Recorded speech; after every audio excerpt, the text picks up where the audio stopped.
everyone, this video is basically me just showing you my night routine. A lot of you have been asking what have I been doing to clear up my face, and I'm just going to show you what I do at night, which is the same as what I do in the morning. I don't wear makeup as much as I used to, but the process is really the same for when I'm cleaning my face. I have combination skin, so it's oily and dry in some places depending on where. Like my nose is oily, my forehead's oily, sometimes because of the products that I use on my hair. But since I started this routine, it's really helped control all of that.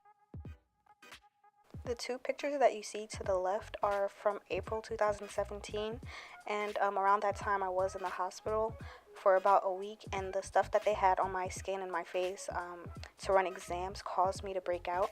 But once I started this routine months afterwards, the two pictures to the right are what my face started to look like as results. So since I have makeup on in this video, I'm just taking my makeup remover wipes to take that all off. This one's from Spascriptions. My mom got it at Macy's Backstage for about $4, but you don't necessarily have to use this one. I've used different wipes in the past. Just use whichever works for you. If you use coconut oil, use that. If you use shea butter, use that. But right now, at this very moment, I'm using Spascriptions. Putting makeup on is all fun and games until you come back home really late and you have to take it all off and make sure you clean your face. But yeah, look at all of that. That's just disgusting.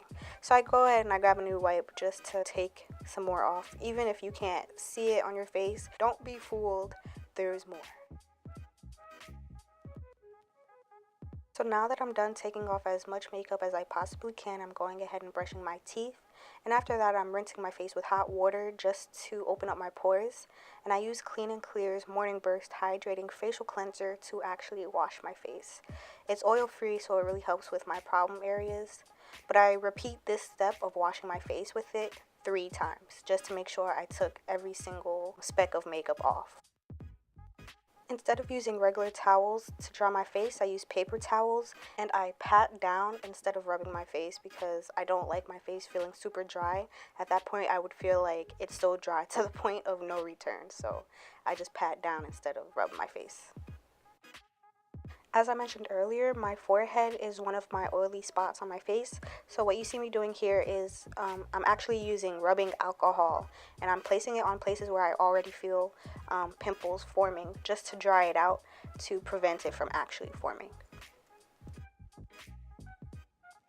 So right now I'm taking my aloe vera gel from Lily of the Desert, and I'm going to be putting that all over my face and throat. For those of you who don't know, aloe vera can be used to heal skin problems such as acne and eczema. It can be used to heal sunburns. You can put it in your hair. You can take it with medication. It's just, you could use it for whatever. I got mine at my local Whole Foods because I didn't really want to go through the whole process of cutting up the plant and trying to find a way to preserve it. So right here, I'm just fanning my face to hurry up the process of my face drying so I can prepare it for the next step, which is moisturizing. And for that, I use Clinique's Dramatically Different Moisturizing Gel.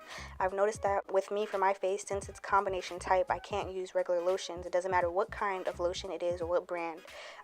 Lotions just make my face even more oily, and I can't use oils for obvious reasons.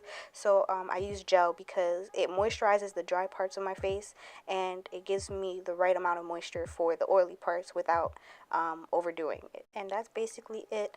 This routine has definitely helped clear up my face, and it's definitely one that I'm sticking to. It just proves to show that you don't really need a lot. Thank you so much for watching, and I'll see you in my next video. Bye.